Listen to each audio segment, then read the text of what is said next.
नमस्कार दोस्तों, track UPSC में आपका स्वागत है। पिछले लेक्चर में हमने कृषि का वाणिज्यीकरण देख लिया था। आपको ध्यान तो है ना? कृषि का वाणिज्यीकरण देखने के बाद हम लोग आए थे उद्योगों के पतन पर कि जैसे जैसे कृषि का वाणिज्यीकरण हुआ वैसे वैसे ब्रिटिश व्यापारियों का मनोबल और ही ऊंचा हुआ। वहाँ का उत्पाद यहाँ के बाज़ार में लाया गया। उसके पश्चात ये सारी प्रक्रिया ऐसी चलती गई जिससे यहाँ के उद्योगों का पतन होना स्टार्ट हो गया। तो हमने उद्योगों के जो पतन का कारण था वो अभी हम लोग लिख रहे थे कि उद्योगों के पतन का कारण क्या है। तो उसमें हमने देख लिया था कि ईस्ट इंडिया कंपनी का राजनीतिक शक्ति के रूप में उदय कैसे हुआ था। उद्योगों के पतन के कारण में सबसे फर्स्ट नंबर, उसके पास में उसमें हमने एक दो कुछ पॉइंट लिखे थे। देन उसके पश्चात दूसरा उसी में हमने लिखा था कारीगरों पर अत्याचार। इतना कंप्लीट हो गया था। उसके बाद से हमारा अगला हेडिंग था औद्योगिक क्रांति एवं भारतीय उद्योगों को नुकसान, कि औद्योगिकरण के कारण भारतीय उद्योगों को नुकसान कैसे कैसे हुआ वो आज हम लोग समझने का प्रयास करेंगे। फिर नोट्स बनाएंगे, नोट्स के दौरान भी कुछ कुछ जानने का प्रयास करेंगे।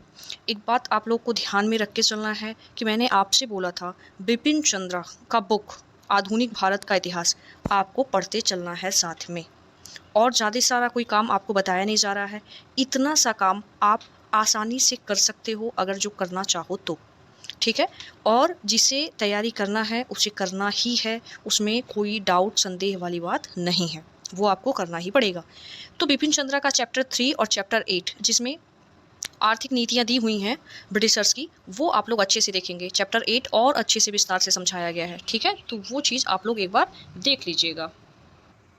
चलिए अब हम लोग बात करते हैं ब्रिटिश औद्योगिकरण और यहाँ के उद्योगों के पतन के बारे में। सबसे पहली बात आप लोग ये ध्यान देंगे कि ईस्ट इंडिया एक कंपनी थी जिसके पास एकाधिकार था। एकाधिकार मतलब अकेले का अधिकार था कि कोई और यहाँ पे आके व्यापार नहीं कर सकता था, ठीक बात है। तो एकाधिकार का भाई ये लाभ तो उठा ही रहे थे शुरुआत से ही। तो सबसे पहले मैंने आपको पिछले वीडियो में भी बताया था कि इनका स्टार्टिंग से ही ऐसा कोई प्लानिंग नहीं था कि इतना कुछ ये यहाँ पर करने वाले हैं। लेकिन जैसे परिस्थितियाँ इनके अनुकूल होती गई, जैसे इनके जो काम-काज थे वो आगे बढ़ते गए और उसमें जो परेशानियाँ आती गईं, उस परेशानी को सुलझाने के लिए ये लोग आगे बढ़ते चले गए। स्टार्टिंग में क्या हुआ था, जब इन लोगों का साम्राज्य विस्तार पूरे भारत में नहीं हुआ था, कुछ ही दूर हुआ था, तो वहाँ पे ये छोटे लेवल पर भू राजस्व बंदोबस्त का इन लोगों ने प्रयोग किया। आपको बात समझ में आ रही होगी। यानी कि जो ये लोग भूमि से कर वसूलते थे उसका प्रारंभिक में इन्होंने प्रयोग किया। जब छोटा छोटा इन्हें वो मिला, भूमि मिला या दीवानी अधिकार मिला या ज़मींदारी अधिकार मिला, उसके बाद जैसे इनका साम्राज्य बढ़ता चला गया वैसे ये क्या करते चले गए और अच्छे से प्रयोग को आगे बढ़ाने में सक्षम या सफल हुए, ठीक बात है। अब एक बात आप लोग ध्यान देंगे कि यहाँ के उद्योगों को नुकसान कैसे हुआ उनकी वजह से। सबसे पहली बात आप ध्यान देंगे कि किसी भी देश में अगर जो उद्योगपति हो जाते हैं बड़े बड़े, ठीक बात है, तो उद्योगपति जब हो जाएंगे तो उनका सरकार से संबंध अच्छा होगा ही। क्यों अच्छा होगा? अच्छा करना पड़ेगा उन्हें। क्यों अच्छा करना पड़ेगा? क्योंकि उन्हें एक बड़े लेवल पर व्यापार करना है और वो व्यापार केवल उन्हें अपने देश में ही नहीं करना होता था, दूसरे देश में भी जाके करना होता था, जिसके लिए सरकार के परमिशन की, स्वीकृति की ज़रूरत होती थी। तो जो ब्रिटेन के बड़े बड़े उद्योगपति थे उनका ब्रिटेन के सरकार से जो संबंध था, जो संपर्क था, वो अच्छा होने के कारण वहाँ के उद्योगपति वहाँ की सरकार पर दबाव डालते थे कि हमारे जितने भी उपनिवेश हैं उसको बाजार बनाया जाए ब्रिटेन का, ताकि हम अधिक से अधिक लाभ कमा पाएँ। और जाहिर सी बात है, हम जिस देश में रह रहे हैं अगर जो वहाँ के लिए हम इनकम कर रहे हैं अच्छा, तो उस देश के लिए भी लाभ का विषय है वो, ठीक बात है। आपको समझ में आ रही होगी बात, ठीक। तो इन लोगों ने इतना ज़्यादा दबाव डाला कि उसका प्रभाव यहाँ पे भारत में दिखने लगा। यानी कि ब्रिटिशर्स जो भारत में थे वो वहाँ के दबाव के अनुसार यहाँ पर कार्य करने लगे। क्या होता था शुरुआत से ही, मतलब पहले के टाइम में जब ये लोग नहीं थे उस टाइम में भारत का जो व्यापार प्रतिशत था पूरे विश्व में वो कम से कम 25% था, यानी कि पूरे विश्व में भारत की भागीदारी व्यापार में 25% थी। और ज़्यादातर सूती वस्त्र यहाँ के बहुत ही ज़्यादा फेमस थे, मसाले फेमस थे, ठीक है, रेशमी वस्त्र भी थे। तो ये सारी चीज़ें थी। इन सारी चीज़ों का व्यापार पहले भी होता था। तो जब ये लोग आए तो ये लोग भी इसी कारण आए थे। इन्हें भी कपड़ों और मसालों का व्यापार ही करना था। बात समझ में आ रही है आप लोग को? ठीक बात है। तो जो व्यापार ही करना था तो धीरे धीरे ये लोग क्या किए कि यहीं के कर से, यहीं के पैसे से यहाँ का उत्पाद खरीदने लगे। ऐसा क्यों हुआ? जब भी यहाँ से ये सामान खरीद के ब्रिटेन में ले जाके बेचते थे तो जो भी सामान ब्रिटेन में ये बेच कर आते थे, इनको जितना लाभ मिलता था, तो भारत से जब सामान ले जाएंगे तो भारत का जब सामान जा रहा है तो भारत को भी लाभ मिलेगा। तो कहीं ना कहीं जो व्यापार का पक्ष होता था वो भारत की तरफ था। जैसे आप लोग बात समझ रहे होंगे, अगर जो मैंने आपको कोई चीज़ 10 रुपए का बेचा और आप जाके उसे 12 या 14 रुपए में बेच रहे हैं, तो आपको भी तो फ़ायदा हो रहा है 3-4 रुपए का। लेकिन मेरा भी मान लीजिए प्रोडक्ट 5 का होगा तो 5 का तो फ़ायदा हो रहा है। समझ में आ रहा है? तो यानी कि मेरा अधिक फ़ायदा हो रहा है, यानी कि भारत का अधिक फ़ायदा हो रहा था, इसलिए व्यापार का जो संतुलन था वो भारत के पक्ष में था। अब इन लोग को कैसे ही ये चीज़ डाइजेस्ट होता? तो इन लोगों ने ये विचार बनाया कि हमें जब कुछ भूमि मिली गई है, ज़मींदारी हमें वहाँ का मिल ही गया है, उसके बाद धीरे धीरे इन लोग को दीवानी अधिकार भी मिल गया, तो यहीं के रेवेन्यू से, यहीं के पैसे से, यहीं का उत्पाद खरीद के ये लोग ले जाकर ब्रिटेन में बेचते थे। लेकिन जैसे ही औद्योगिक क्रांति चरम पर आई, खासकर 1813 के बाद, मैंने आपको उपनिवेशवाद के जो द्वितीय चरण था 1813 से 60 का, उसमें औद्योगिकरण का ही काल था। तो जब औद्योगिकरण चरम पर आई 1813 में, उसके पश्चात परिस्थितियां विपरीत हो गईं। परिस्थितियां विपरीत कैसे हुई? परिस्थितियां ऐसे विपरीत हुई कि ये लोग यहाँ का जो सूती वस्त्र ले जाके वहाँ पे बेचते थे, अब उधर से दबाव बनने लगा कि आप लोग वहाँ का सामान यहाँ ना ला के बेचो, बल्कि यहाँ का लेकर जाओ, वहाँ बेचो, उसको बाजार बनाओ। फिर भी ब्रिटेन में बहुत सारे, वहाँ पे भी ज़मींदार होते थे और वहाँ पे भी कुलीन वर्ग लोग होते थे, तो वो लोग यहाँ के जो सूती वस्त्र थे उसको पसंद करते थे, काफ़ी अच्छे से पसंद करते थे। अब जब पसंद करते थे तो वो लोग खरीदते भी थे, और जब कोई खरीदेगा किसी सामान को तो हम तो ले जाके बेचेंगे ही। तो जो यहाँ के ब्रिटिशर्स थे, फिर भी किसी न किसी तरीके से यहाँ के सूती वस्त्र को, अब उतनी मात्रा में तो नहीं हो पाएगा जितनी मात्रा में पहले होता था, अपेक्षाकृत बहुत कम होगा, लेकिन ले जाते थे और बेचते थे। तब उद्योगपति क्या होते थे? नाराज़ होते थे, और उन लोगों ने सरकार पर दबाव डाला, प्रेशर डाला कि अगर जो ये लोग ऐसे ही वहाँ का वस्त्र लाते रहेंगे, एक तो हाथों से बनाया गया रहता था, काफ़ी कंफर्टेबल होता था, ठीक बात है।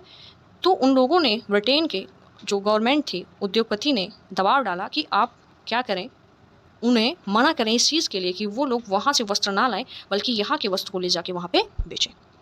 अब जब वहाँ का वस्त्र यहाँ पर आने लगा, एक तो इन लोगों ने अपने जो वस्तु था उसको टैक्स फ्री कर दिया, यानी कि कोई कर नहीं लग रहा था, ना तो देश में घुसने के लिए कोई कर लग रहा था और ना तो आंतरिक कर लग रहा था। जैसे कि एक राज्य से दूसरे राज्य तक, एक क्षेत्र से दूसरे क्षेत्र में पहुंचाना होता था तो भी अंदर, देश के अंदर कर लगता था, लेकिन इन लोगों ने अपनी वस्तु को कर मुक्त कर दिया था। एक तो मशीनों की वजह से, बनने की वजह से उनका उत्पाद वैसे ही सस्ता होता था, और यहाँ पे कर ना लगने की वजह से वो काफ़ी सस्ता हो जाता था, और प्रोडक्ट भी अच्छा था। अब प्रोडक्ट अच्छा होने की वजह से और दाम कम लगने की वजह से यहाँ के बाज़ारों में उसका बिकना आसान हो गया था, और यहाँ के लोगों का जो प्रोडक्ट होता था हाथ के बनाने की वजह से महंगा हो जाता था, जिसकी वजह से यहाँ बिकना बहुत कम ही संभव हो पाता था। और अगर जो यहाँ से ये लोग बाहर ले जाते थे तो उस पर इतना ज़्यादा टैक्स लगा दिया जाता था, इवन 100%, 200%, 300% तक लगा दिया जाता था कि वहाँ पर जाके इतना महंगा हो जाए ब्रिटेन में जाके, ठीक बात है। तो इस तरह से किया जा रहा था, क्योंकि कंट्रोल तो उनके हाथ में था, तो भाई कंट्रोल तो करेंगे ही। आपको बात समझ में आ रही होगी, ठीक बात है। और ये लोग इतना बड़ा होशियारी करते थे कि कच्चा माल तो यहाँ से लेके जाते थे और उत्पाद वहाँ का ला के यहाँ पे फाइनली बेच देते थे। अब एक बात समझिएगा कि कच्चा माल जो यहाँ से ले जाते थे, जैसे कपास हो गया, जूट हो गया, नील की खेती होती थी कलर करने के लिए, कपड़ों को कलर करने के लिए नील की खेती होती थी पहले के टाइम में।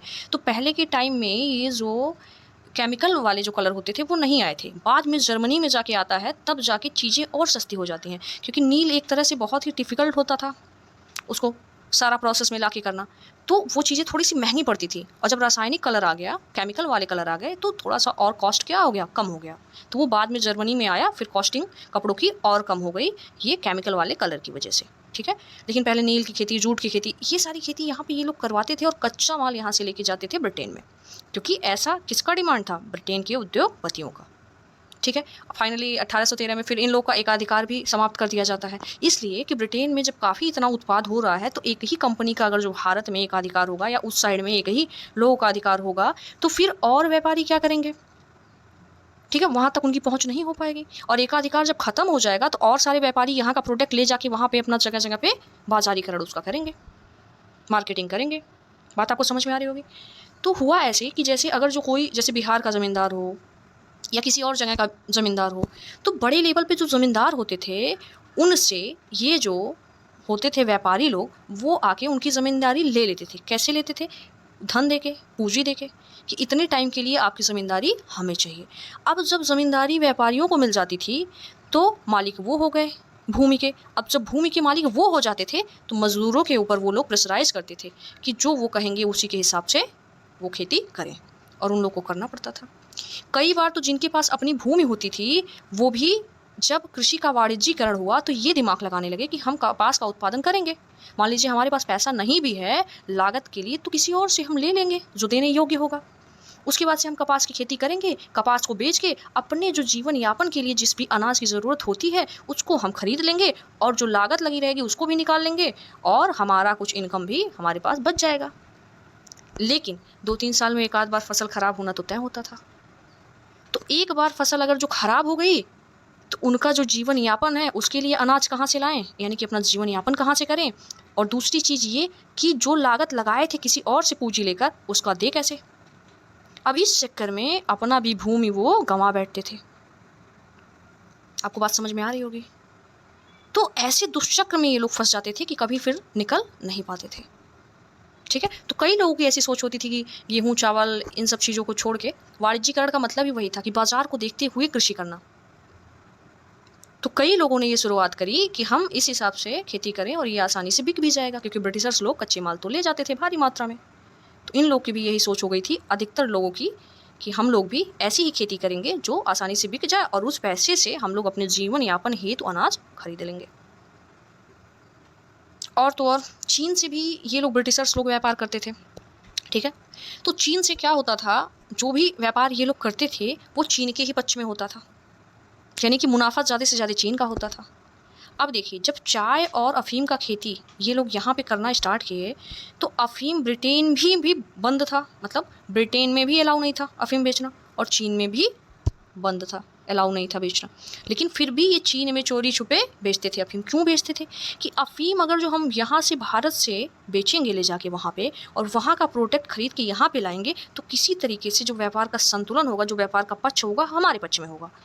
और अगर जो केवल चीन से हम अधिकतर मात्रा में खरीदेंगे, अधिकतर कीमत वाला बेच नहीं पाएंगे या दे नहीं पाएंगे तो व्यापार उनके संतुलन में सदैव बना रहेगा, जो कि ये लोग चाहते नहीं थे। बात आप लोग को समझ में आ रही होगी। तो यहाँ का जो परिस्थिति था, भारत की जो परिस्थितियाँ थी वो ब्रिटेन के परिस्थितियों के हिसाब से डिसाइड होती थी, तय होती थी कि यहाँ पे करना क्या है। मतलब कि ये लोग ज़्यादा से ज़्यादा पैसा रेलवे में इन्वेस्ट करने के लिए तैयार हो गए, किए भी, लेकिन 100-150 साल से जहाँ पे ये रह रहे हैं, जिस खेती से रेवेन्यू ले रहे हैं अच्छा खासा, वहाँ पे इनको इन्वेस्ट करने के लिए बिल्कुल भी ज़रूरत महसूस नहीं हुई और ना तो इन लोगों ने किया। बात समझ में आ रही होगी आप लोगों को। ठीक है। मैंने आपको कल वाले क्लास में भी बताया था कि बहुत सारे ऐसे मज़दूर थे जिनको कम वेतन देके, कम पैसे देके मजदूरी करवाई गई। बहुत सारे ऐसे उत्पादक या थे जिनको मजबूर किया गया कि अपना उत्पाद आप कम पैसे में बेचो। और तो और बहुत सारे ऐसे उद्योग थे जो कि एकदम अपने निचले स्तर पे आ गए, यानी कि उनका चलना मुश्किल हो गया। ऐसा क्यों हुआ? क्योंकि यहाँ के उद्योग कौन कौन से थे? जैसे हथियार के उद्योग थे 18वीं सदी के मध्य में, आप लोग ध्यान दीजिएगा। हथियार के थे उद्योग, कपड़ा था, ठीक है, कागज़ का था, आभूषण का था, विलासिता थी। हालांकि कागज़ का जो उद्योग रहता था वो ग्रामीण क्षेत्र में नहीं होता था, शहरी क्षेत्र में होता था। बात समझ में आ रही होगी आप लोग को। तो ये सारे जो हथियार के हो गए, कपड़े के हो गए, तो ये लोग क्या करते थे, ज़्यादा से ज़्यादा सामान जब ब्रिटेन से मंगा रहे हैं तो यहाँ के उत्पाद तो खरीदेगा कौन? और यहाँ से अगर जो कोई बाहर व्यापारी ले जाना भी चाह रहा है तो उसके ऊपर इतना कर लग जा रहा है जो कि वैसे ही इतनी महंगा हो जा रहा है वो। ठीक है। तो चलिए अब आप लोग आगे लिखना स्टार्ट करेंगे, जहाँ से आप लोग लिखे थे उसके आगे आप लोगों ने औद्योगिक क्रांति एवं भारतीय उद्योगों को नुकसान, ये हेडिंग डाला था आपने, उसके बारे में आपने 2 पॉइंट लिखा था, आपको याद है। ठीक है। अब हम लोग आगे चलते हैं, आगे आप लोग लिखेंगे उसी में, यानी कि औद्योगिक क्रांति एवं भारतीय उद्योगों को नुकसान में आप लोग उसी में एक शीर्षक लिखेंगे। शीर्षक लिखिए, मुक्त व्यापार की नीति, नुकसान कैसे कैसे हुआ था। ठीक है, लिखेंगे मुक्त व्यापार की नीति। चलिए इसमें लिखिए, मुक्त व्यापार की नीति में 1813 में न केवल कंपनी का व्यापारिक एकाधिकार समाप्त किया गया, न केवल कंपनी का व्यापारिक एकाधिकार समाप्त किया गया, बल्कि मुक्त व्यापार की नीति भी भारत में लागू की गई, बल्कि मुक्त व्यापार की नीति भी भारत में लागू की गई। मुक्त व्यापार की नीति आपने शीर्षक लिखा है, एक पॉइंट मैंने लिखा दिया, दूसरा उसी में लिखिएगा, उसी लाइन मतलब अगले लाइन से आप लोग लिखिएगा, अर्थात ब्रिटिश वस्तुओं को भारत में सीमा शुल्क नहीं देने थे। मशीनी वस्तुओं से भारतीय उत्पादों को असमान प्रतियोगिता का सामना करना पड़ा। मशीनी वस्तुओं से भारतीय उत्पादों को असमान प्रतियोगिता का सामना करना पड़ा और भारतीय उत्पाद प्रतियोगिता में पिछड़ गए।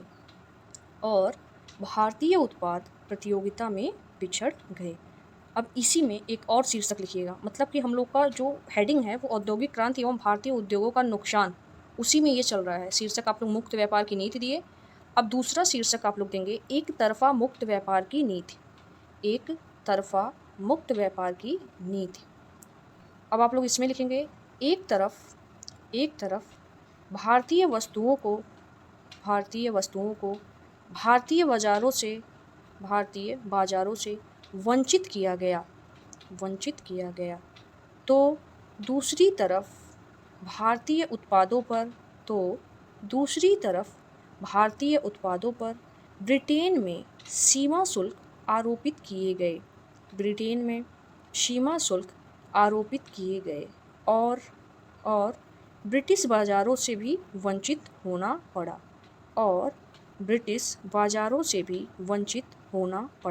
अगला शीर्षक आप लोग देंगे इसी में, कच्चे मालों का निर्यात। अब आप लोग इसमें लिखेंगे, औद्योगिक क्रांति के कारण भारत से बड़े पैमाने पर कच्चे मालों का निर्यात भी किया जाने लगा। औद्योगिक क्रांति के कारण भारत से बड़े पैमाने पर कच्चे मालों का निर्यात भी किया जाने लगा, जैसे कपास, नील इत्यादि।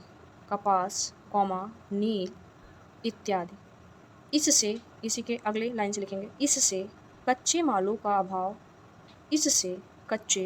का अभाव एवं कीमतें बढ़ीं तथा भारतीय उत्पाद महंगे हुए।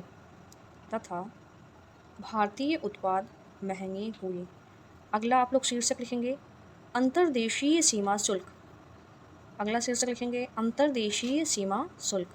उसमें आप लोग लिखिएगा, भारत में कंपनी की सरकार ने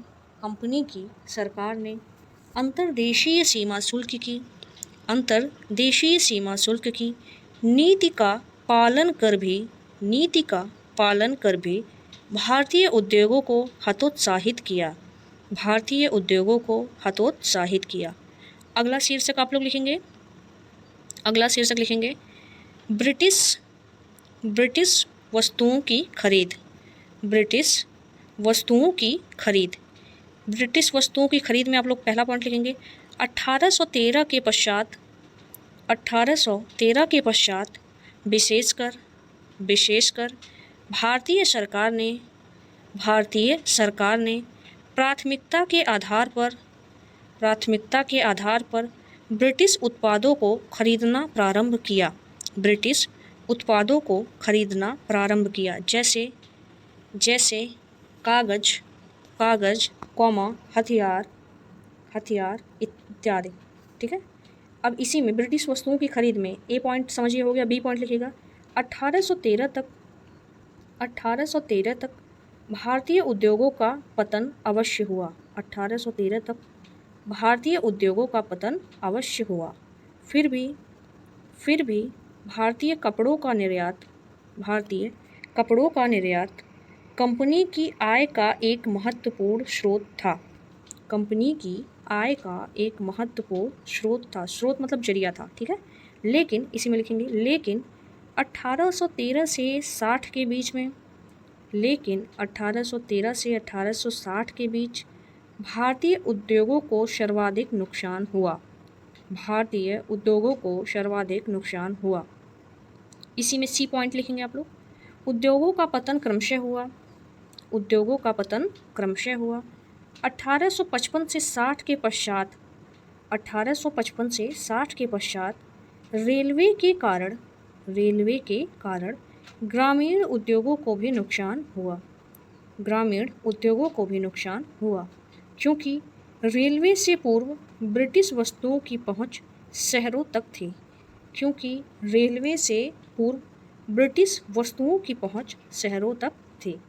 अब एक बात आप लोग ध्यान दीजिएगा, उपनिवेशवाद का दूसरा चरण मैंने बताया था 1813 से 1860, जो कि औद्योगिकरण वाला काल चल रहा था। अब देखिए, औद्योगिकरण मतलब जो औद्योगिक क्रांति हुई, उससे भारत पे ऐसा प्रभाव पड़ा कि यहाँ के उद्योग ही चौपट हो गए। कैसे हुए? पहली बात तो क्रांति मतलब होता है एक आमूल-चूल परिवर्तन, यानी कि कोई बड़ा परिवर्तन। तो जब ब्रिटेन में औद्योगिकरण हुआ तो काफ़ी ज़्यादा मात्रा में वहाँ पे उत्पादन होने लगा, क्योंकि बड़ी बड़ी मशीनरी आ गई थी, तो उत्पादन करना भी आसान हो गया था। तो कैसे उन्होंने यहाँ के बाज़ार को, यहाँ के उद्योग को नष्ट कैसे किया? आपको बात समझ में आ रही होगी। स्टार्टिंग में मैंने आपको बताया था कि इन लोग की पकड़ सीमावर्ती इलाके में थी, क्योंकि इनकी नौसैनिक क्षमता बहुत ही बेहतर थी। ठीक बात है। उसके कारण से ये लोग काफ़ी पहले बार शहर में, मतलब जो बड़े बड़े शहर होते थे, वहाँ पे इन लोगों का पकड़ हुआ था। लेकिन जैसे ही रेलवे आ गया, उसके बाद से ये लोग ग्रामीण क्षेत्र में भी अपने उत्पाद को पहुँचाने में सक्षम, यानी कि सफल हो गए। अब जब ग्रामीण क्षेत्र में, अब क्या होता था, जो पहले के टाइम में भारत में उद्योग थे, तो जो शहर में उद्योग होते थे, उनका लोग, जो व्यापारी लोग होते थे, वो व्यापार करते थे अदर राष्ट्र में, दूसरे देश में। लेकिन जो ग्रामीण चीज़ों में जो उद्योग थे, मतलब कि ग्रामीण वाले स्थान पे जो भी उद्योग थे, वो जो लोग उत्पाद बनाते थे, उनकी अधिकतर खपत हो जाती थी, उनका भारत में ही इस्तेमाल हो जाता था। लेकिन जो शहर में उद्योग थे, उनका व्यापारी लोग अलग राष्ट्र में जाके व्यापार करते थे। तो पहले तो जब इन लोगों का औद्योगिकरण हुआ, तो स्टार्टिंग में इनकी पकड़ तो शहर में ही थी। सारा जो इनका कंपनी वगैरह का जो मुख्यालय था, शहर वहर में ही रहता था। तो शुरुआत में शहर के उद्योगों पर प्रभाव पड़ा। लेकिन जैसे ही रेलवे 55 से 60 के बीच में जब आ जाता है, तो क्या हुआ, उस टाइम पे ग्रामीण में भी पहुंच हो जाती है ब्रिटिशर्स के उत्पाद की, क्योंकि 1850 के बाद से रेलवे की भूमिका में तेजी होती है और रेलवे आ जाता है। तो इसी वजह से 55 से 60 के बीच में वहाँ का ग्रामीण उद्योग भी चौपट हो जाता है। यानी कि जो ग्रामीण उद्योग में उत्पाद होता था, जो लोग खुद ही उस चीज़ का उपयोग करते थे, स्थानीय लोग या वहाँ भारत के लोग, अब वो लोग भी ब्रिटिशर्स उत्पाद का इस्तेमाल करने लगे, उपयोग करने लगे। ठीक बात है। और वहाँ का जितना भी उपयोग करने वाली उस वस्तुएं थी, उत्पाद जो होती थी, हथियार हो गया, ठीक बात है, और सारी जो आभूषण वगैरह हो गए, वो चीज़ें अब ब्रिटेन से आने लगी। तो यहाँ के उद्योग चौपट धीरे धीरे हो गए। और ये एक बात आप लोग ध्यान देंगे कि ये चीज़ें एक ही बार नहीं हुई हैं, चीज़ें क्रमशः हुई हैं, यानी कि धीरे धीरे हुई हैं। ठीक है, एक ही बार इसने गति नहीं पकड़ लिया है, लेकिन धीरे धीरे होते होते ये पूरी तरीके से एकदम ख़त्म हो जाती हैं। मतलब बिल्कुल ही नहीं ख़त्म हो जाता है, थोड़ा बहुत रहता है। जो लोगों का पेशा होता है, जैसे कई लोगों का पेशा होता है ना, कि हम शुरू से ही कपड़ों का व्यापार करते आए हैं या किसी और चीज़ का व्यापार, तो कई लोग करते रहते हैं उसको, भले ही उन्हें अधिक मात्रा में लाभ ना मिले। तो कुछ लेवल पे तो थी, लेकिन अधिकतर क्या था, सारा नष्ट ही हो चुका था। ठीक है, तो बहुत बड़ी मात्रा में यहाँ पे उद्योग नहीं बचे थे, उस लेवल पे अब काम ये लोग नहीं कर पा रहे थे। ठीक बात है। तो आज का क्लास यही समाप्त होता है, अगला लेक्चर आपको प्रोवाइड करा दिया जाएगा। और एक बात आप लोग ध्यान देंगे, ऐसे अगर जो छोटी छोटी वीडियो से कोर्स पूरा करना चाहेंगे तो काफ़ी टाइम लग जाएगा। तो हम कोशिश करेंगे कि एक दिन में कभी 2-2 लेक्चर दे दिया करें। ठीक है। और हाँ, न्यूज़पेपर आप लोग डेली अब देखते चलेंगे, क्योंकि न्यूज़पेपर का तो आप लोग को अब लिंक भी प्रोवाइड किया जा रहा है। तो आप लोग लापरवाही नहीं करेंगे, डेली बाय डेली न्यूज़पेपर देखते रहेंगे, जो राष्ट्रीय और अंतर्राष्ट्रीय हित का होगा। ठीक बात है, ये आप लोग बिल्कुल ही ध्यान देंगे। और एक बात हमेशा माइंड में रखना है कि कोई चीज़ एक बार ही बस पढ़ने से नहीं होगा, उसे हमें बार बार पढ़ना होगा, तभी जाके वो चीज़ें हमारे लिए आसान होंगी। तो एक बार करके कोई भी चीज़ें छोड़नी नहीं है। और न्यूज़पेपर जो भी पढ़ना है उसमें जो राष्ट्रीय अंतर्राष्ट्रीय हित की कोई पॉइंट होगा तो उसे नोट करना है, उसे भी डेली बाय डेली आपको देखते चलना है। ठीक बात। आप लोग क्वेश्चन नोट करेंगे। ब्रिटिश औद्योगिकरण से भारतीय उपनिवेश पर क्या प्रभाव पड़ा? भारतीय उपनिवेश पर क्या प्रभाव पड़ा? ठीक है, चलिए बहुत बहुत धन्यवाद। न्यूज़पेपर का लिंक दे दिया जाएगा, आप लोग डेली बाय डेली उसको देखते रहेंगे। और एक बात और, द हिंदू का भी बताइए, हिंदी में आपको प्रोवाइड किया जा रहा है, तो उसके बहुत सारे होते हैं जो टॉपिक बहुत अच्छे से उसमें मेंशन होते हैं, लिखे होते हैं, तो उसको आप लोग ऐसे ही रीडिंग कर लीजिएगा। सारा टॉपिक नहीं आप लोगों को पढ़ना है, जो राष्ट्रीय अंतर्राष्ट्रीय हित का है वही घटना आपको पढ़ना है और वही देखना है, उसी का नोट्स आपको बनाना है। ठीक है, नोट्स बनाने का मतलब कुछ ऐसे पॉइंट होंगे जो इंपॉर्टेंट होंगे, जिसको आपको ध्यान में रखना है। ध्यान में रखने के लिए एक बार नोट करना है, उसके बाद डेली बाय डेली उसको देखना है। ठीक है, चलिए बहुत बहुत धन्यवाद।